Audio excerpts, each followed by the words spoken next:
Professor Dave and Chegg here. We've been talking about acids for some time now, so let's switch gears and talk about bases.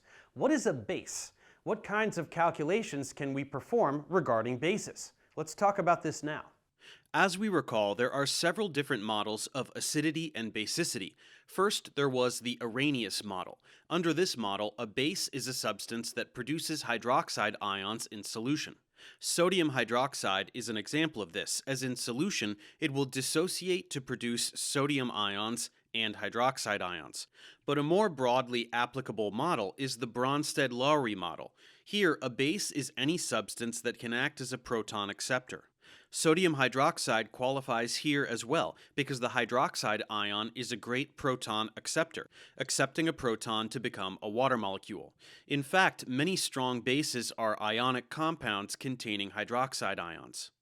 We will want to be able to calculate the pH of strongly basic solutions, just like we did for acidic solutions, and this will be fairly easy to do. Let's say we have a 0.05 molar sodium hydroxide solution. What will be the pH? We can make the same assumption for strong bases as we did for strong acids, and say that they will dissociate completely, so the solution will also be 0.05 molar in hydroxide ions. From here, we can simply take the negative log to find the pOH, which will be 1.3. Then, remember that to find the pH from the pOH, we simply subtract the pOH from 14. 14 minus 1.3 is 12.7, so that will be the pH of this solution, which makes sense as it is a strong base. We also need to be aware of bases that do not contain hydroxide ions. Many bases are covalent compounds that act as proton acceptors because of some other negative charge or lone pair that can accommodate a proton. Take ammonia, for example. We know that this will react with water to form the ammonium ion and hydroxide.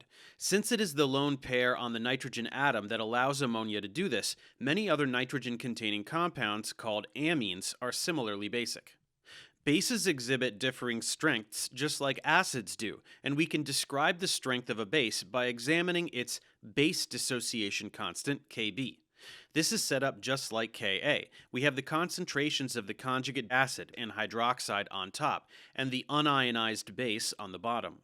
The smaller the Kb value, the weaker the base. We may need to calculate the pH of a weakly basic solution as well. For example, say we have a 15 molar ammonia solution. What is the pH if ammonia has a Kb of 1.8 times 10 to the negative 5? We can treat this exactly like the problems we did with weak acids by constructing an icebox. We have initial concentrations of 15, 0, and 0. For the change, we have minus x, x, and x, given the 1:1:1 stoichiometric ratio. So the equilibrium concentrations are 15 minus x, x, and x. Now again, because the Kb is quite small, many orders of magnitude smaller than the base concentration, we can make the simplifying assumption that the reduction in base concentration will be negligible. So let's just call this 15 instead of 15 minus x. Now we multiply both sides by 15, take the square root, and x will be 0.016. This represents the hydroxide ion concentration, so let's take the negative log to find the pOH, which will be 1.8. Then subtracting that from 14 will give us the pH, which is 12.2. So the only additional step we had to follow was that this algorithm gave us the pOH instead of the pH. Everything else is the same. So we can now describe bases and base strength, just the way we did for acids and acid strength, by setting up an equilibrium and an associated equilibrium constant. Professor Dave for Chegg. See you next time.